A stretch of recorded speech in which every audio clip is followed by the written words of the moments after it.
Hello दोस्तों, कैसे हैं आप लोग। आई होप आप लोग अच्छे होंगे और आप अपने पढ़ाई में व्यस्त होंगे। तो हम लोग इस वीडियो में बात करने वाले हैं कि हमने एक सीरीज को लॉन्च किया था। वो जो सीरीज़ था उसका नाम था टारगेट बोर्ड एग्ज़ाम बायोलॉजी 2025, जो कि क्लास 12th बायोलॉजी के लिए था। तो उसमें हमने आपको बताया था कि हम इस टारगेट बोर्ड एग्ज़ाम में जो सीरीज़ है इसमें हम लोग चैप्टर वाइज इम्पॉर्टेंट एमसीक्यू, पुराने साल के क्वेश्चन और इम्पॉर्टेंट डायग्राम के बारे में बात करेंगे। तो ये है आपका टारगेट बोर्ड एग्ज़ाम का पहला लेक्चर, जिसमें हम लोग बात करेंगे पहले चैप्टर की।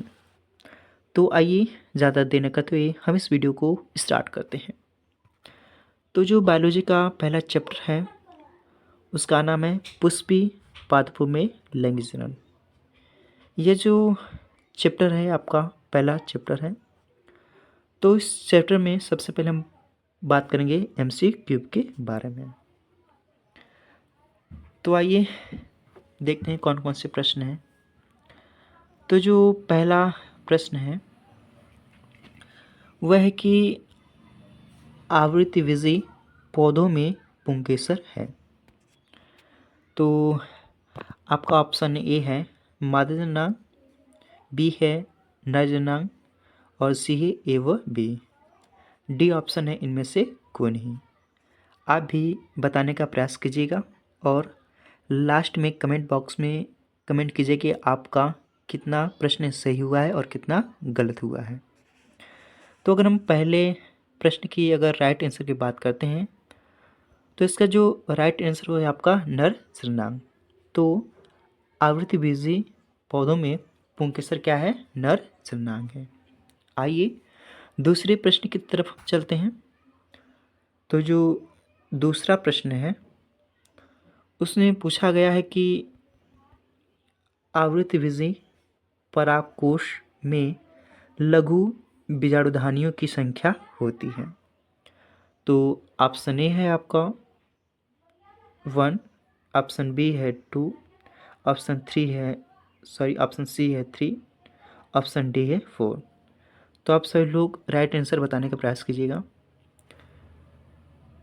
तो अगर हम लोग प्रश्न दूसरे के राइट आंसर की बात करते हैं तो इसका राइट आंसर है 4, यानी कि आवृत्तिबीजी परागकोश में लघु बीजाणुधानियों की संख्या कितनी होती है? 4 होती है। आइए आगे हम बढ़ते हैं प्रश्न तीसरे की तरफ। तो जो ऑप्शन थर्ड है उसमें पूछा गया है कि प्रतिमुखी कोशिकाएं वह होती हैं जो उपस्थित होती हैं। तो ऑप्शन ए है निभागी छोर पर, ऑप्शन डी है अंडद्वारी छोर पर, ऑप्शन सी है मध्य में, ऑप्शन डी इनमें से कोई नहीं। तो आप लोग जल्दी जल्दी इस प्रश्न का राइट आंसर बताने का प्रयास कीजिएगा।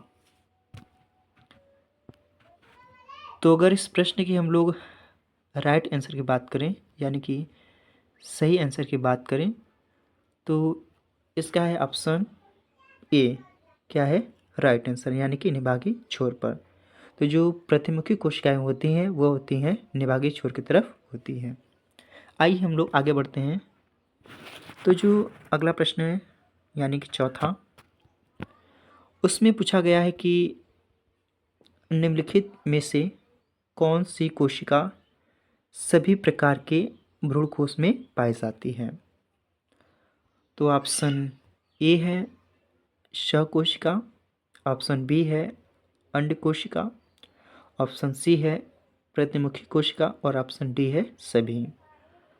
तो आप लोग जल्दी से इस प्रश्न का राइट आंसर बताने का प्रयास कीजिएगा।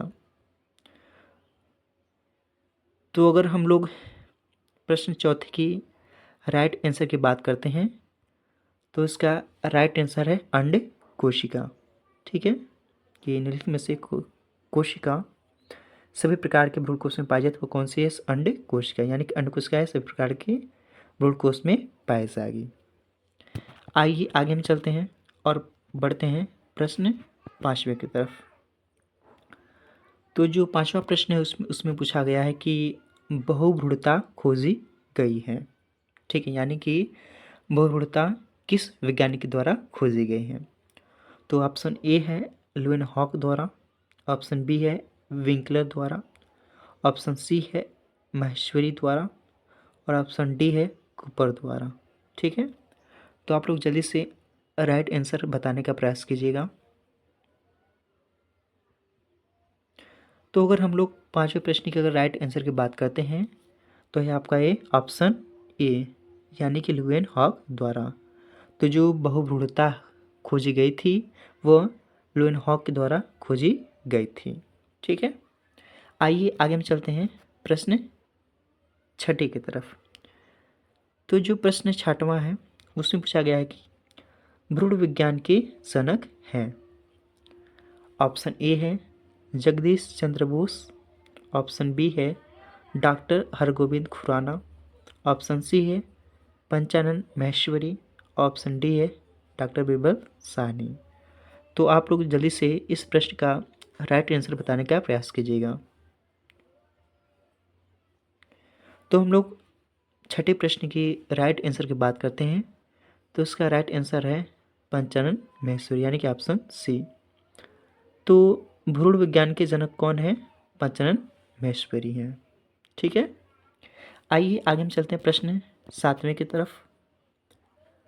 तो जो प्रश्न 7वां है उसमें पूछा गया है कि विजांड का वह स्थान जहाँ बीजाणुवृंत जुड़ा होता है उसे कहते हैं। तो ऑप्शन ए है निभाग, ऑप्शन बी है केंद्रक, ऑप्शन सी है नाभिका और ऑप्शन डी है मैक्रोपाइल। तो आप लोग जल्दी से इस प्रश्न का राइट आंसर बताने का प्रयास कीजिएगा। तो अगर प्रश्न 7वें की राइट आंसर की हम लोग बात करते हैं तो उसका राइट आंसर है ऑप्शन सी, यानी कि नाभिक। तो बीजांड का वह स्थान जहाँ बीजाणुवृंत जुड़ा होता है उसे क्या कहते हैं? हम लोग नाभिक कहते हैं। ठीक है, आइए प्रश्न 8वें की तरफ चलते हैं हम लोग।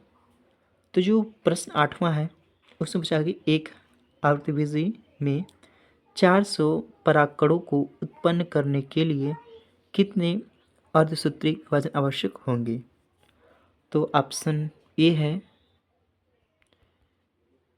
400, ऑप्शन बी है 100, ऑप्शन सी है 200 और नीचे दिया गया है आपका ऑप्शन डी, यानी कि 50। ठीक है, तो आप लोग जल्दी से इस प्रश्न का राइट आंसर बताने का प्रयास कीजिएगा। तो अगर हम लोग प्रश्न 8वें की राइट आंसर की बात करते हैं तो इसका राइट आंसर ऑप्शन बी, यानी कि 100। तो 400 परागकणों को उत्पन्न करने के लिए अर्धसूत्रीय विभाजन कितने आवश्यक होंगे? 100 होंगे। ठीक है, ऑप्शन बी इसका राइट आंसर होगा। ठीक है, तो आइए अगले प्रश्न की तरफ हम बढ़ते हैं। तो जो अगला प्रश्न है वह है द्विनिषेचन का तात्पर्य है। ठीक है, तो ऑप्शन ए है 2 नर युग्मकों का अंडकोशिका के साथ संयोजन, ऑप्शन बी है एक नर युग्मक का अंडकोशिका से तथा दूसरे का द्वितीयक केंद्रक से संयोजन, ऑप्शन सी है 2 नर युग्मक का आपस में जुड़ना। ठीक है, तो आप लोग जल्दी से इस प्रश्न का राइट आंसर बताने का प्रयास कीजिएगा। तो अगर हम लोग प्रश्न 9 की राइट आंसर की हम लोग बात करते हैं तो इसका जो राइट आंसर आपका बी, यानी कि एक नर युग्मक का अंडकोशिका से तथा दूसरे का द्वितीयक केंद्रक से संयोजन कहलाता है, द्विनिषेचन कहलाता है।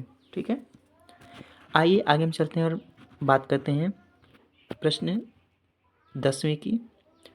तो जो 10वां प्रश्न है उसमें पूछा है कि 200 लघु बीजाणुओं के निर्माण के लिए लघु बीजाणु मात्र कोशिका में कितने अर्धसूत्री विभाजन होंगे? तो जल्दी से आप लोग इस प्रश्न का राइट आंसर बताने का प्रयास कीजिएगा।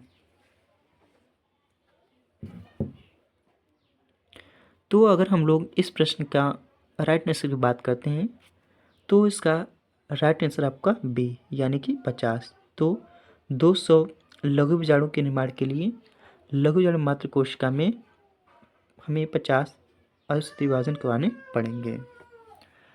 तो आपको कमेंट बॉक्स में बताएं कि आपका 10 में से कितने प्रश्न राइट है और कितने रॉन्ग है।